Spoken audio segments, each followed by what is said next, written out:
ട്രിപ്പിന് പോയിട്ടേ മൂഞ്ചി അവസ്ഥ എന്ന് പറയില്ലേ.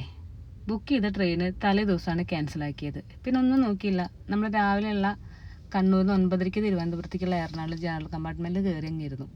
വിരലൊടിഞ്ഞ് തൂങ്ങിയിട്ടും ഇവളും വന്നു കേട്ടാ. ഞാൻ നോക്കിക്കോളാന്ന് പറഞ്ഞിട്ട് എന്നെ വിശ്വസിച്ച് വന്നതാണ്. പിന്നെ ഇരുന്നിരുന്നും മടുത്തെങ്കിലും ഞങ്ങൾ എണീക്കാനൊന്നും നിന്നില്ല കേട്ടോ. അത്രയും തിരക്കുണ്ടായിരുന്നു എറണാകുളം കഴിഞ്ഞപ്പോൾ ട്രെയിനിൽ. ഏകദേശം 9:30 കണ്ണൂരിൽ നിന്ന് കയറിയത്. രാത്രി 8:45 ആയപ്പോഴേക്കും തിരുവനന്തപുരത്ത് എത്തി. തിരുവനന്തപുരത്ത് ഇറങ്ങിയപ്പോഴാണ് ഈ ട്രെയിനിൽ ഇത്രയും അധികം ആൾക്കാരുണ്ടെന്ന് മനസ്സിലായത്. എന്തോ ഒരു ആൾക്കാരാണെന്നറിയോ സ്റ്റെപ്പ് കയറി പോകുന്നത്. കുറേ നേരം വെയിറ്റ് ചെയ്തിട്ടാണ് നമുക്ക് റെയിൽവേ സ്റ്റേഷൻ്റെ ഫ്രണ്ടിലേക്ക് എത്താൻ പറ്റിയത്.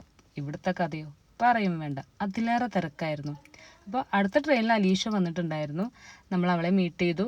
കുറച്ച് സാധനങ്ങളൊക്കെ വാങ്ങിക്കാൻ വേണ്ടി കടയിലൊക്കെ കയറി. ഈ കാണുന്നത് നമ്മളെ ഹോട്ടൽ തൊട്ടപ്പുറത്തുള്ള ഹോട്ടലായിരുന്നേ. നമ്മൾ ഓൺലൈനായിട്ടായിരുന്നു ബുക്ക് ചെയ്തിട്ടുണ്ടായിരുന്നത്. ഒരേ പേര് 2 ഹോട്ടലുണ്ടായിരുന്നേ. അപ്പം നമ്മൾ ഈ ഹോട്ടലിൽ കയറി വന്നപ്പോഴാണ് അവിടെ നമ്മൾ മുഞ്ചിപ്പോയത് അറിഞ്ഞത്. ഈ ഹോട്ടൽ അല്ലാത്ര ഞങ്ങൾ ബുക്ക് ചെയ്തിട്ടുണ്ടായിരുന്നത്. എന്നിട്ട് ഇതേ പേരിലുള്ള തൊട്ടപ്പുറത്തെ ഹോട്ടലിൽ പോയി. എന്നാലും അത് നല്ല സ്പീഷ്യസ് ഒക്കെ ആയിരുന്നു കേട്ടോ. നമ്മൾ 3 പേർക്കും, മൂന്നാമത്തെ ആളെ നിങ്ങൾ ശരിക്കും കണ്ടില്ല അല്ലേ. നമ്മുടെ കൂട്ടത്തിൽ ഒരാളും കൂടി ഉണ്ടായിരുന്നു, അലീഷ. ഞങ്ങൾ കുറച്ച് പുറത്ത് ഫ്രൂട്ട്സൊക്കെ അന്വേഷിച്ച് പോയ സമയം കൊണ്ട് റൂമിലേക്ക് വന്നു. അതെ, ഇതാണ് കേട്ടോ ഞങ്ങളുടെ റൂം.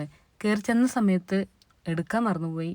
രാവിലെ ശടപടാന്ന് എണീറ്റിട്ട് നമ്മൾ ബസ് സ്റ്റാൻഡിലേക്ക് പോകുന്ന ആ നേരം കൊണ്ട് എടുത്തതാണ്. കണ്ടോ, രാവിലെ നല്ല രാത്രി വരുന്ന സമയത്ത് ഫുൾ തിരക്കായിട്ടുണ്ടായിരുന്ന ഒരു റോഡായിരുന്നു. ഇപ്പം എന്ത് ശാന്തതയാണെന്ന് അറിയാമോ.